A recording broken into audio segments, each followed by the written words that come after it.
Hello, this is Ellen Joven, and I'm back with more sentence diagramming. We're going to pick up where we left off. So let's do a sentence. Let's diagram a sentence that contains elements we've already discussed, just to refresh your memories, and then we'll move on to new elements that we haven't talked about before. So this sentence is, one of her best friends from grade school was Santa Monica tetherball champion for 1979. So again, as before, the first question you have to answer is, what word or words do I pick out as the subject to go on the far left of the horizontal line? And in this case, if you answer one, you are correct. And now the second part of that question is, what part of speech is one? Just so you are keeping these things in mind. One is a pronoun, not a noun, a pronoun in this case. So it's a pronoun, and either of those can be a subject. So let's put one here. And then your next task is to figure out the verb. I hope you pick was. Okay, we'll put it over here just in case we need a little extra room. So now the next question is, what do we do with all that stuff after the one? Of her best friends from grade school. That sounds like a bunch of prepositional phrases to me. So let's put that where they belong. Let's put them where they belong under one. One of friends is the object of the preposition. That's a noun. So one of, and then you stick the modifiers underneath, her and best. And let's see, from grade school, another prepositional phrase. So that's going to go under here. So I need to extend my line. I'm glad I allowed a little extra room here. I don't like that line. It's too messy. So I'm going to redraw that. Okay, one of her best friends from grade school. And so put school on the horizontal line as the object of the prepositional phrase, object of the preposition, excuse me. And then what type of school? Not high school, not college, grade school. So one of her best friends from grade school was, and then see that verb of being? That is setting you up in this case for a subject complement, which is the word champion. We pull that out of that whole long phrase, and all the rest of those words are going to be modifiers. So Santa Monica, I hope I have left myself enough room. Santa Monica goes on one line. It's a proper noun. You got to keep it together. No separating those words. Santa Monica. Tetherball. I don't know if you all have played tetherball, but this was a very important part of my Southern California elementary school childhood, so that's why it's in this sentence. One was Santa Monica tetherball champion, and the champion not for all time, but for that pivotal year, 1979, the last year of the 1970s. And now we're just going to make sure we have all the words. One of her best friends, I'm checking through the diagram. This is what you should do to make sure that you get everything. One of her best friends from grade school was champion, diagonal line pointing to the left. That's what you do for the subject complement. Santa Monica tetherball champion for 1979. We're good. We're ready to go on and discuss a new element. This isn't really so much a new element, but I just wanted to show you different ways to make compounds, to form compounds on a diagram, to diagram compounds. You can have compound all kinds of things. So you can have compound subject, compound predicate, compound verb, compound prepositional phrase. Let's begin with this one, which is compound subject. So you get two lines going there. Natalie gets the top line. She comes first. Martin gets the second line. And then we do the and in between. So that gets a dotted line, and stick the and in there. Not everyone does it like this, but I think this is the superior methodology, to tuck the and inside there on the dotted lines. And then you continue your line, your horizontal line. Don't forget this very important vertical line, because that's what marks the end of the subject and the beginning of the predicate. And then the verb here is unmistakable. It is argued. And now we have left another prepositional phrase. I think one of the cool things for me about diagramming is that it does kind of lead you to realize how many prepositional phrases there are in writing. I don't think I really realized beforehand how much they heap up in a lot of the sentences we write. So let's double check that we have all the words here. Natalie and Martin argued about the weather. We're good now. We are ready for the next slide. So let's go to that. We have another compound structure here. What is compound in this sentence? It is the adjectives. So we have compound adjectives, garrulous and jovial. So the subject, once again, goes first on the left, florist. And then let's start figuring out, I'm not sure how far over I have to push the verb because I have a bunch of adjectival stuff happening here and I need to make sure I have enough room for it. So the, and now we're going to do garrulous. Okay, that's adjective number 1. And then that is combined with jovial. This guy is a very pleasant fellow, obviously. And, oops, do you see how my line misfired there? We're going to back this up a little bit. And in fact, yeah, I don't know. I might have gotten a little carried away with the length of that dotted line. Let's try to make this line up a little bit better. It's not perfect, but let's just move this along, and I'll try to do better with my parallelism next time. The garrulous and jovial florist. Okay, now we're going to put the verb, and then we have some modifiers. To his flowers daily. So what do we have in there? There's a prepositional phrase. Let's do that first. To flowers. Okay, we're running a little tight on space here. Once again, to modifier here. That's the possessive adjective his. And then what is daily?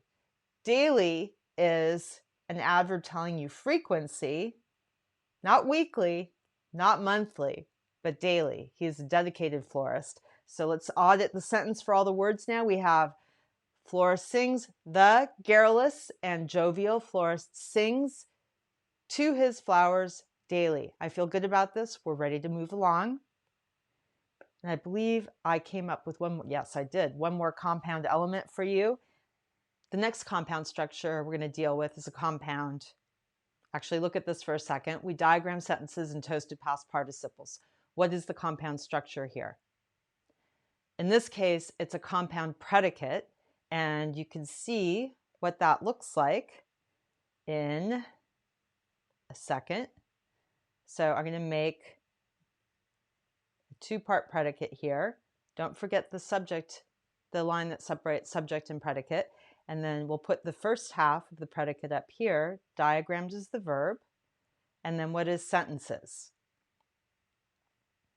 I need to extend this line for my sentences. It is the direct object of the verb diagrammed. So we put that there. And then the second verb, so this is part 2 of our compound predicate. Toasted goes there. Participles is the direct object. And what type of participle? Not just any old participle, not a present participle, but a past participle. And one thing that I used to sometimes forget that we cannot forget here is that combining word that linked this all together. So let's just audit our diagram again.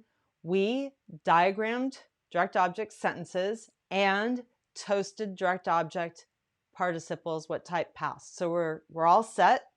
And we're ramping it up now. This is a compound sentence. So I love this. I love the technique for combining 2 different clauses. We have what are known as 2 independent clauses. The entire dinner fell on the floor. And then we also have I maintain my composure. Those could be standalone sentences, and they're combined by one of those little tiny combining words called coordinating conjunctions. So you just start out diagramming like you normally would. Dinner is the subject, fell is the verb, and then put the modifiers under dinner. The entire dinner fell on the floor. So that is a preposition that prepositional phrase that goes under the verb. On the.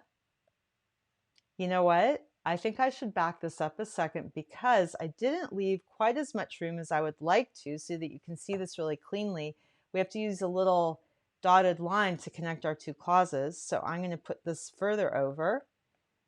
A lot of diagramming is about having a good sense of spatial relationships, which is not always my great strength. But anyway, here is what you do with these little coordinating conjunctions.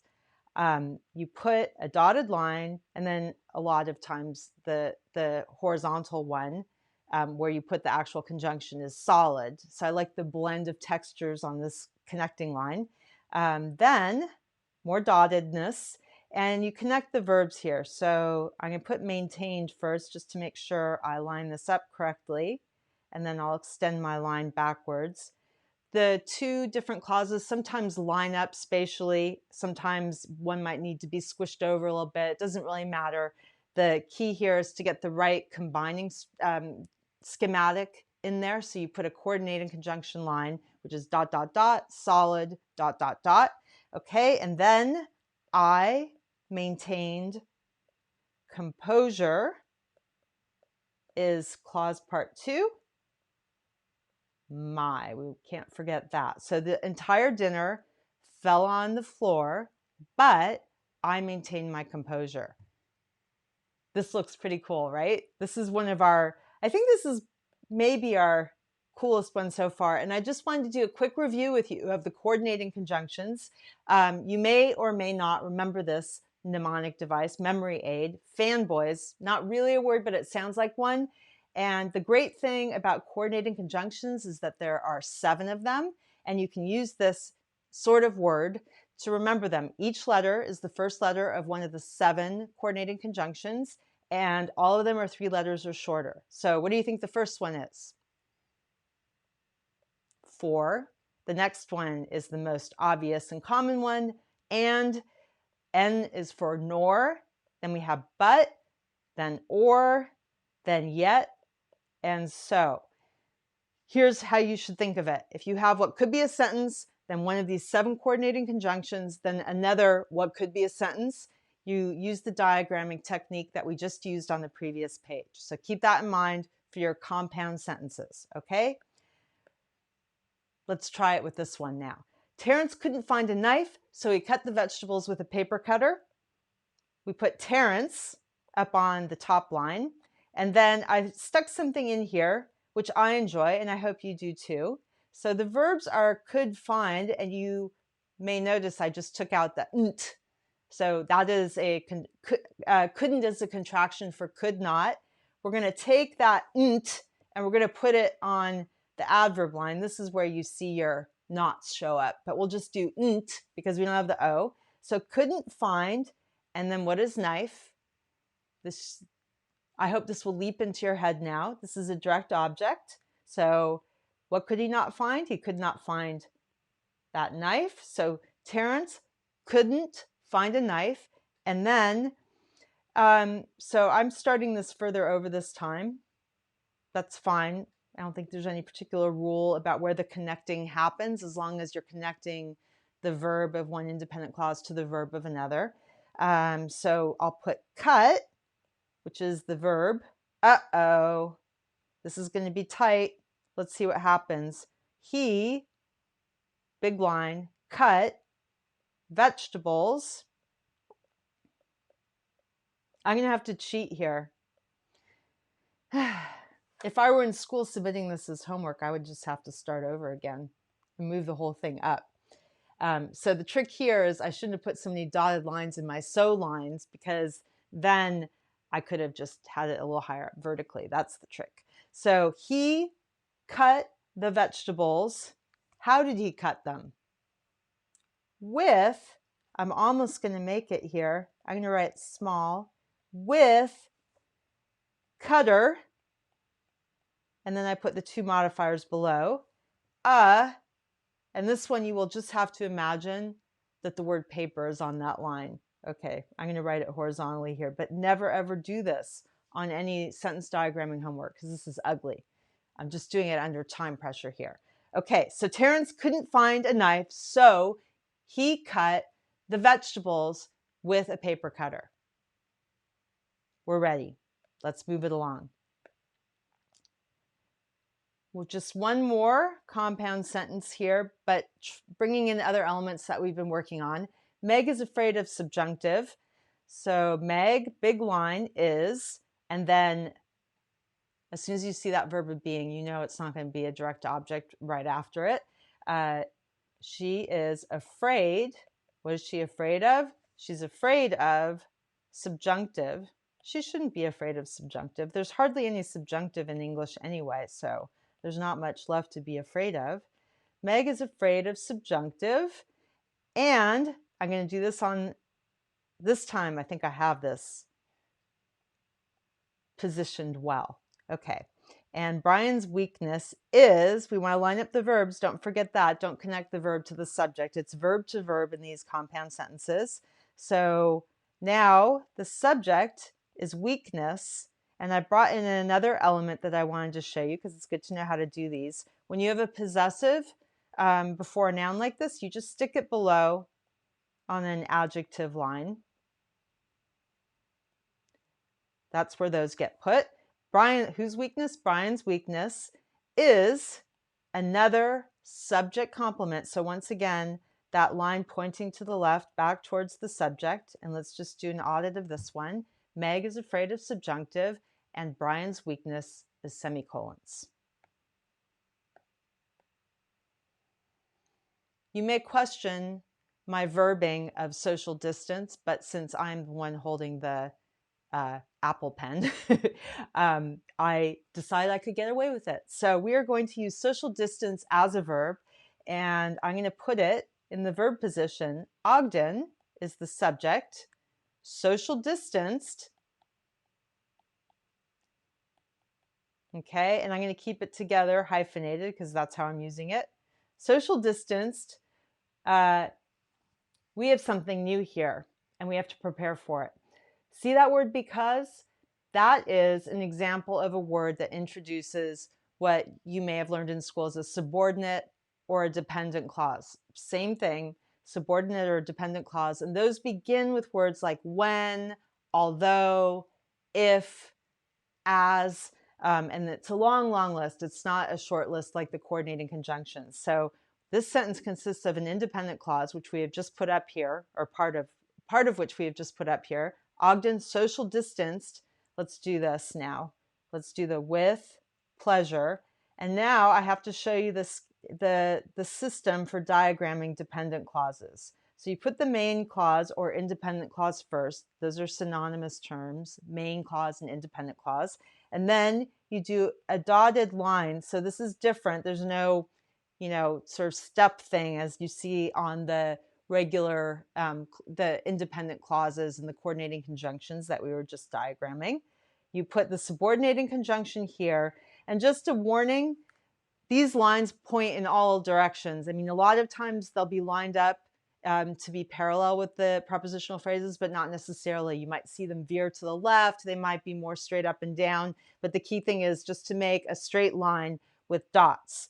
And we're going to line up the verbs again. He, although in the future you may see different kinds of things, but we're not there yet. So we're going to line up the verbs because separate he, the subject, from the verb was, and then fond. And where do we put the not? That again goes down here as an adverb, and then fond of people. That's another prepositional phrase. Of people. And I just managed to squeeze this in, so I'm delighted with myself right now. Let's audit the diagram again. Ogden social distanced with pleasure because he was not fond of people. Perfect. You may be wondering what happens if the subordinate or dependent clause comes first. And I have an answer for you. The answer is you still put the main clause above. The main clause here, the independent clause, is she regularly jumps rope at midnight. So let's put that down first. She jumps, and then rope is actually a direct object for this. Jumps rope. We have a lot to fit into this. So let's take a look at regularly and at midnight. We have to get on here. So I'm going to leave room to the left for my subordinated conjunction, which is although, and I'm going to do regularly here. That's an adverb telling you frequency. Regularly jumps at midnight. That is another adverbial. So this is a prepositional phrase telling you something adverbial in nature. It's telling you when.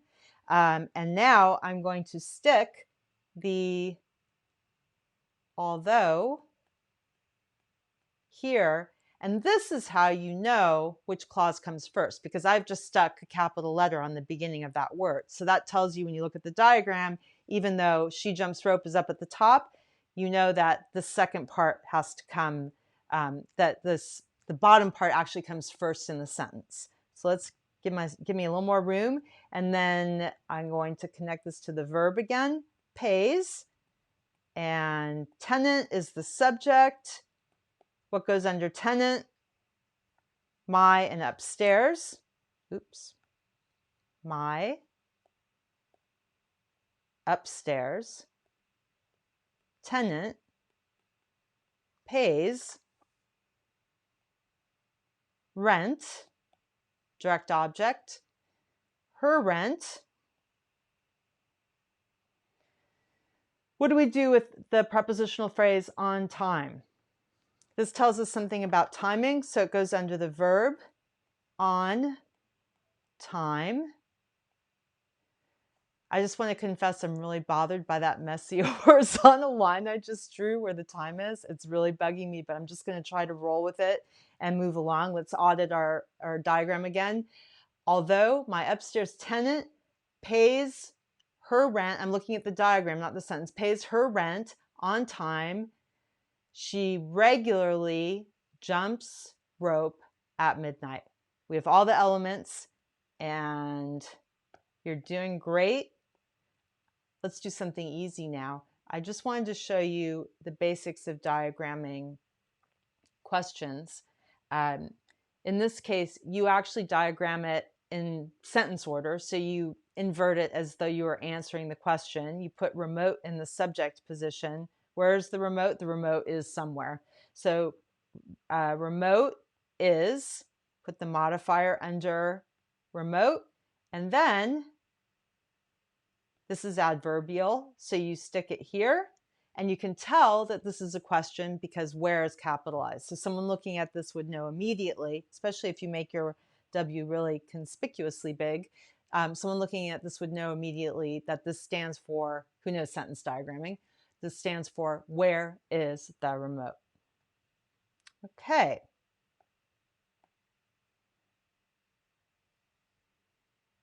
Are you ready for the gerund? I think you are. Now, normally you might just look at this and say, I can just put reading on a line. That's the subject, and then the verb is, and fundamental is the subject complement.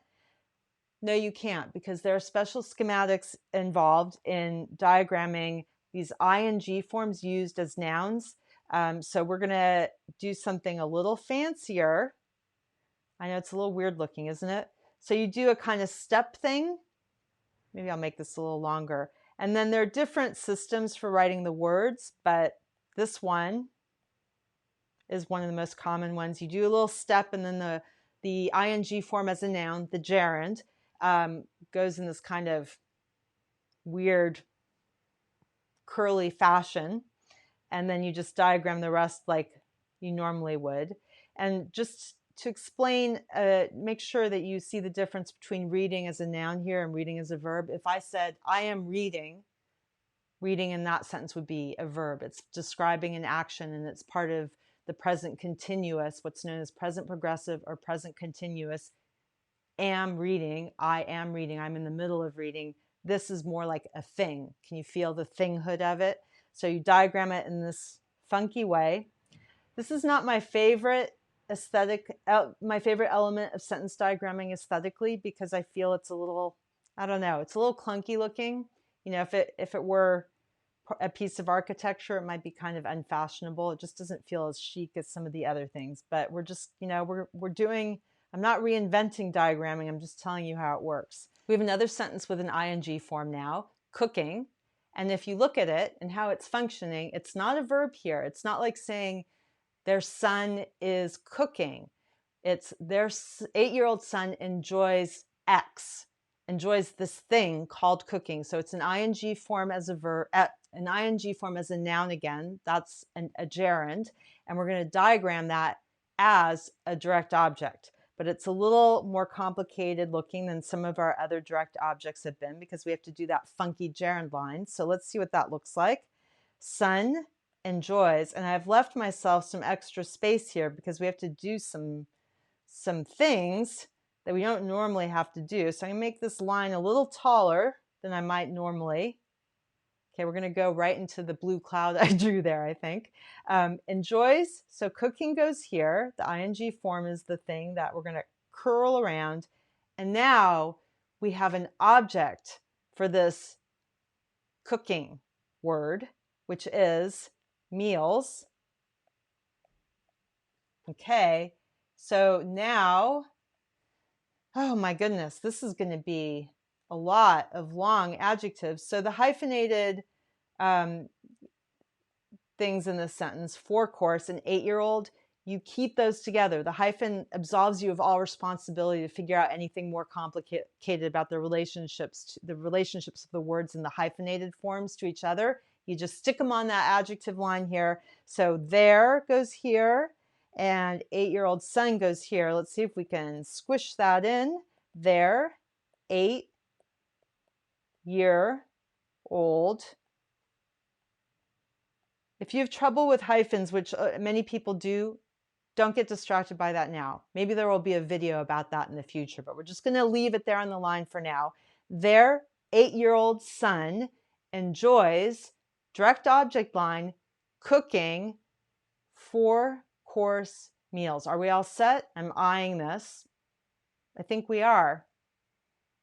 I don't know how I feel about the way the 4-course thing is going off the edge and dropping below the horizontal line. I think maybe if I had done this more elegantly, I would have made the stilts that the gerund cooking is on even taller so that I could have ended it before we got to the horizontal line.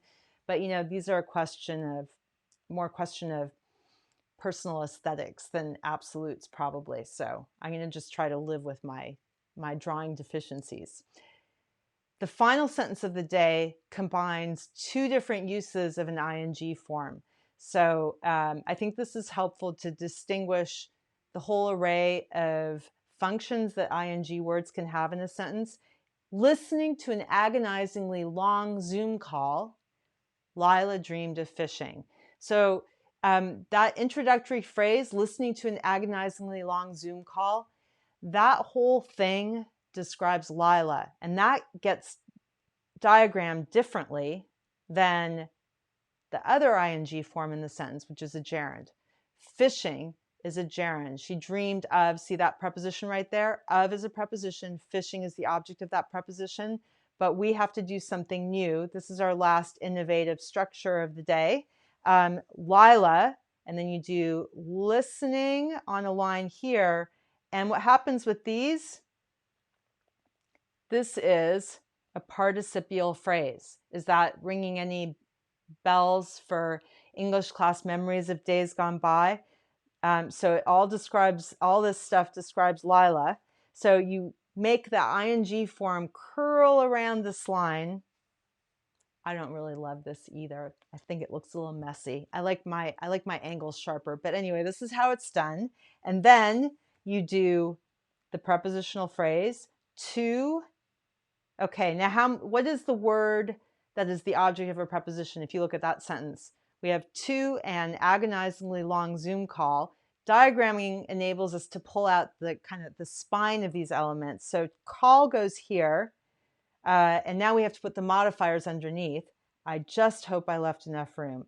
An agonizingly long Zoom call. Now this is going to be a little bit funky. So what part of speech is agonizingly? Not an adjective.